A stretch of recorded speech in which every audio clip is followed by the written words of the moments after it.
What's up guys, welcome back to my channel, and if you're new here, hey, I'm Lauren and I make videos about basically all the important stuff going on in my life. And right now the biggest things happening in my life are trying to get pregnant with baby number 2 and personal finance, paying off our debt, getting our money in order, saving for retirement, all that kind of good stuff. So if you want to hear all about what's going on in my life with those topics, then make sure you hit that subscribe button. I'd love to have you as a subscriber. I asked you guys on Instagram and here on YouTube for questions for a Q&A, and you guys gave me a lot of really good questions that had a good variety to them. So I'm really excited to get into it, so let's get started. First question, if you were debt-free today, how do you think your day-to-day life would look like / change?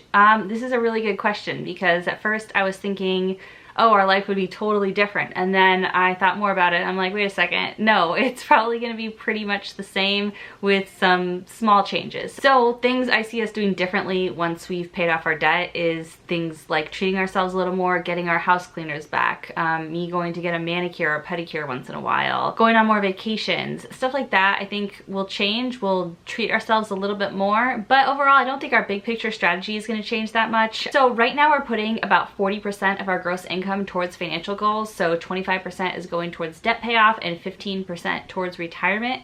And I think once we're debt free, we obviously will have 25% of our money freed up or more if we're paying, you know, a higher percentage by that point. So I think we'll probably, we'll definitely increase our retirement savings because we are behind on retirement and we'd like to retire early. So I see us, you know, upping that. But other than that, I think our day-to-day life will be pretty much the same. I think the biggest difference will be just that peace of mind, knowing that the debt is gone, that weight lifted off of my shoulders, knowing that I don't have to make debt payments anymore. And if, you know, we have a financial setback, we're not gonna have to worry about paying those debt payments on top of whatever else we're dealing with financially. All right, next question. What percentage are you saving for retirement? When debt free, what is the plan? So I kind of touched on that. Right now we're saving 15% for retirement. This is the first year we've done that. Previous years we've saved maybe like 3% or so towards retirement, so we are behind.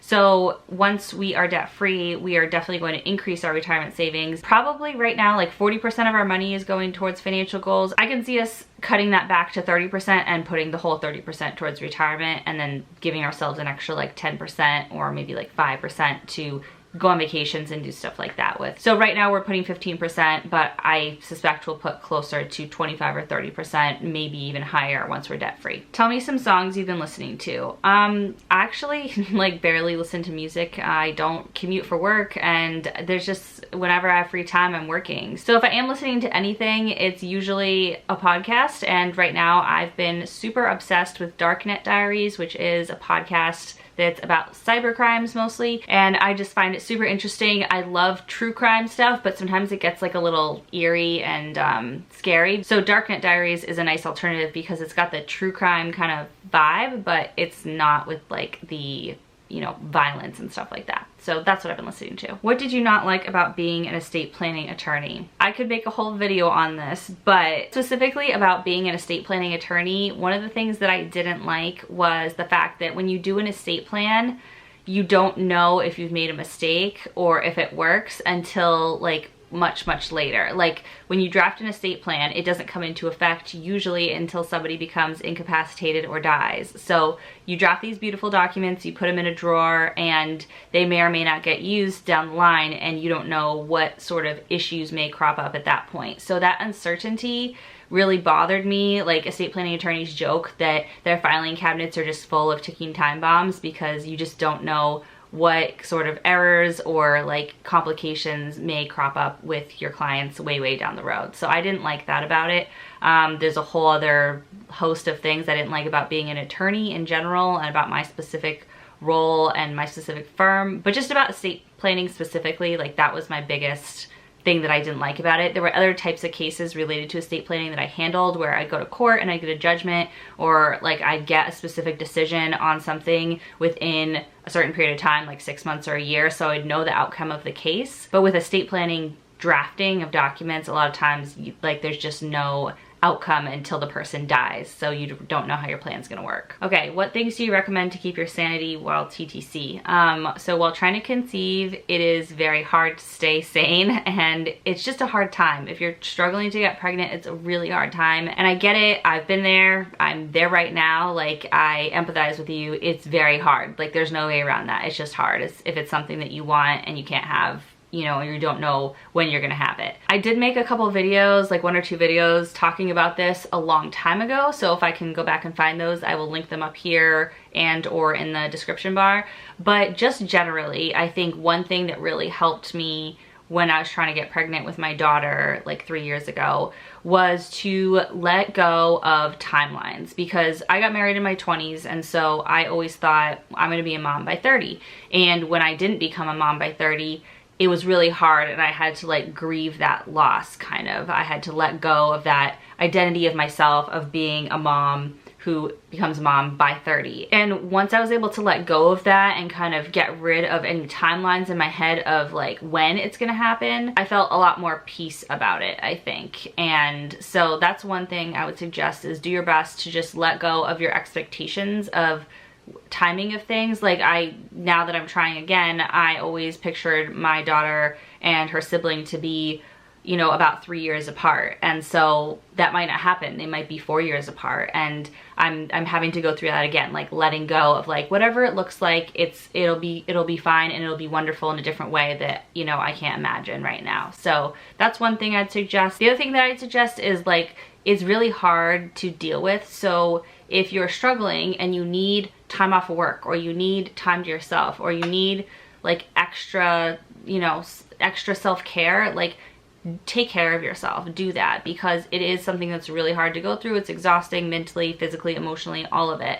And the hard part about it is that you're trying to take your mind off of it, right? But then at the same time, while you're trying to get pregnant, you're supposed to pay attention to your body and watch for all these symptoms and watch for signs of things and take good notes. So when you talk to your doctor and you're trying to figure things out, you can tell them dates for everything of what's been going on with your body. And so to be able to not think about it but also track everything really carefully is kind of like, they don't really work well together. So yeah, hopefully that's helpful. Just go easy on yourself, because it's a hard time, and just don't give up hope. You know, don't, just try to stay in that positive place until you hear news that tells you you can't have kids, or you're, you know, or you decide you're done. Like, stay in a positive place and just be hopeful, and just keep putting one foot in front of the other and taking it one day at a time. Okay, once you start saving for a vacation fund, where are you dreaming of going? So because we are still in debt, we don't have huge, like, crazy dreams for vacation, but our favorite place to be is the beach. So we probably would go on vacation to Florida. I don't think we would go to Disney World quite yet, because my daughter's a little bit young. I don't think it would be worth it to bring her, but somewhere in Florida on a beach, if I can just sit on the beach with a book and something tropical in my hand, like, I will be happy. So just something like that. And then also we have plans to take like maybe some weekend trips. There's an aquarium a couple hours away from us that's really nice that we took my daughter to when she was really little, and we'd love to go back there and just do like an overnight and go out to lunch and go to the aquarium and just little stuff like that. What else would you have studied if not law? If I could do it over, if I were 18 now, knowing what I know, I probably wouldn't have gone to college or law school, and I would have just taken like a computer programming boot camp and got a job as a computer programmer, because those are really good paying jobs and you don't need a college degree for them, so you don't have to go into debt going to college or waste 4 years in college. Although I wouldn't say college is a waste. I think college is very, like, a very good decision for many people, but it's not always a good decision. But yeah, I really like working with computers, and I was interested in computer programming when I was like in middle school, and then kind of lost interest and got into a writing and reading kind of like career path, which I hate reading and writing, so I don't know how that happened. But yeah, I think I would like doing that, because I love math, I love numbers, I love spreadsheets, I like working with puzzles, and that's like the part of law school that I liked, was like the kind of logic puzzles piece of it. So I feel like computer programming would maybe have that type of element to it. Plus, I don't like people or working with people or talking to people or interacting with people that much, honestly, which seems weird for a YouTuber. But if you think about it, I interact with people in the comments at my discretion, and like right now I'm just sitting alone in a room filming, even though I'm imagining all you guys while I'm filming. Like, I'm just literally alone, and I like that control. And so I imagine computer programming, it's a lot of just sitting by yourself, you know, and doing code. So I think I would like that piece of it. So, but you know, who knows? It's hard to know until you're in something whether you like it or not. But just based on everything I've like thought about my life and different professions that I could have done, I think that would have been a good fit for me. All right, do you plan on paying off your mortgage on your current house or upgrade to another home? We plan on upgrading to another home, not necessarily because we need to upgrade, but because this is not a school district that we want to be in or a town we want to be in.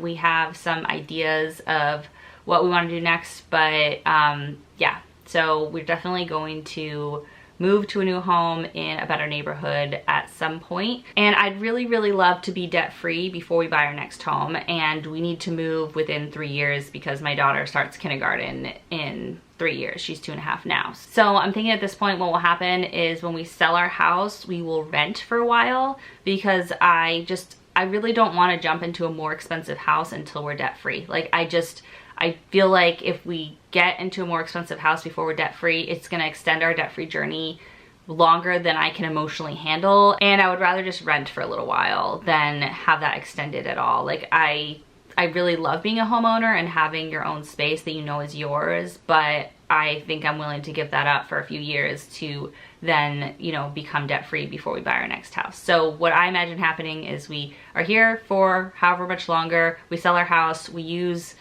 hopefully a lot of the equity in the home to put towards our debt and get that paid off like pretty quickly, and then take some time to build up a new down payment and save once we're debt free, and have a period of time in our life for like a little while where we are totally debt free, no mortgage, no credit card debt, no student loans, nothing. So that's my dream, is to like have this debt free period before we upgrade into our hopefully forever home. Okay, so those are the Instagram questions. Now I'm jumping over to the YouTube questions. So this says, what's your opinion on CBD or MJ for depression/anxiety? Do you think it works or makes it worse? So I posted a video a couple weeks ago about my drug addiction story, and so I'm mentioning that because my experience affects the way I answer this question. So just to be like transparent with you guys, I have been drug-free since 2013. However, I do drink sometimes. Not often, but I do have an occasional drink or glass of wine, and I have smoked pot a couple of times. Honestly, I haven't in like many years. It's been maybe a handful of times between 2013 and like 2017, and then not since then. I don't think, since I've been trying to get pregnant, I haven't touched anything. And for me, that's okay. Every person is different, every addict is different, so for me those substances were never a problem, and I feel like it's important to give you that context as I answer this question. So for CBD, I don't really have an opinion. I know a lot of people who use that for like arthritis and stuff, and it works really well, or people have used it for their pets and it's been very helpful. It doesn't get you high, so I don't know what sort of effect it has on your brain chemistry, but I know it is helpful for pain, anecdotally from people I've heard from. But this question is specifically about depression and anxiety, and I don't know how CBD affects that, but I would, you know, maybe talk to your doctor about that if that's something, you know, you're considering.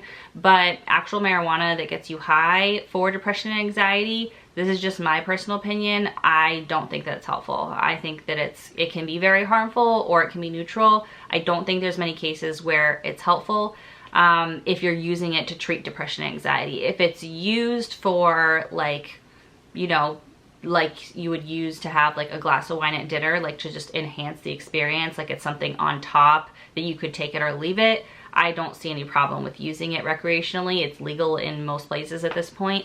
But if you're using it for depression and anxiety, you are self-medicating, in my opinion, and there's no dosage or like treatment plan or anything. There's different strains that do different things, and you're not getting guidance from a doctor on how best to do it. So I think there is a huge risk with using it for that. purpose, I'm not saying it can't help you, but just my personal opinion is that, you know, I don't think it's a good idea. I think it's a better idea to get on prescription medication if necessary, to do talk therapy, to do meditation, to eat healthy and exercise and do other things before turning to that as like a long-term solution for depression and anxiety. Okay, would you consider a decrease in your grocery budget for a month? Document how it went, where you shopped, and what you made, then apply the extra money to pay on your student loans. I mean, I could do this, but I just don't want to. We have decreased our budget in so many other areas. We've decreased our electricity usage, we've cut out cable, we've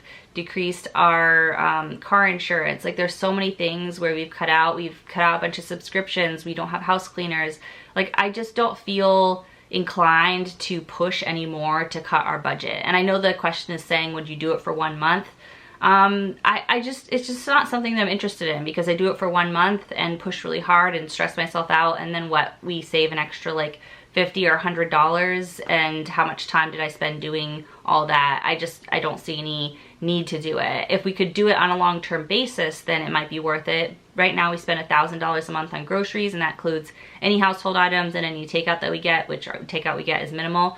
But if we could decrease that by like $200 a month, and let's say it takes us another 5 years to pay off our debt, that's only $12,000 we're saving over that 5 years, which would get us debt-free like maybe 3 or 4 months earlier. So I'd rather be, you know, working on debt payoff for an extra 3 or 4 months than cut our grocery budget on a long-term basis for the next 5 years. So again, I know the question was asking about 1 month, but honestly, the time I would take to cut our grocery budget, I'd rather spend that hour or two like filming another YouTube video and getting that up, because the amount of money I can make from a video would probably be just as much or more. So yeah, I know a lot of people are super into that and spend a lot less on groceries than we do, but that's just not me. So for sinking funds, do you keep separate accounts for each one, or is it all together in one account? It is all together in one checking account. Do you recommend concentrating on credit card payoff or student loans first? It really depends on the balances and what the interest rates are. So if your student loans are only, you know, $2,000 and you have $20,000 of credit card debt, then maybe tackle the student loans first. But if,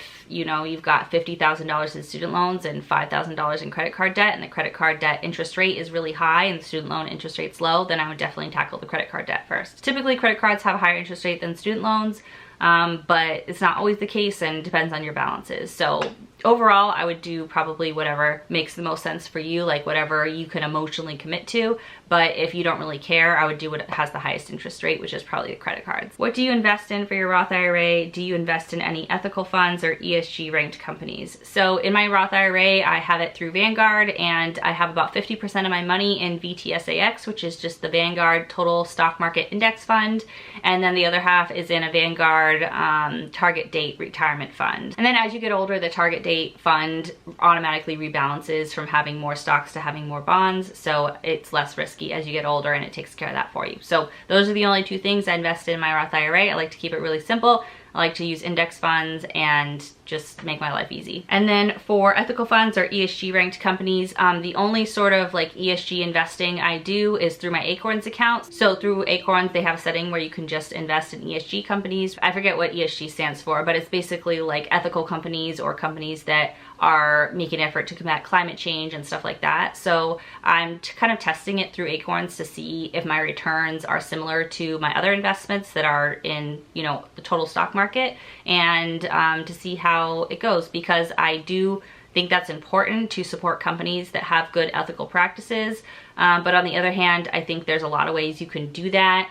And if it's gonna substantially hurt my stock market returns and my investment, I don't know that that's worth it. I feel like it might be more helpful to amass more money in life, so then I can use it to make big donations or affect change in some other way that's helpful to have money to be able to do. So, okay, and finally, I'm in a high-paying career in the medical field and I hate it. You inspire me because you quit a high-paying job as well.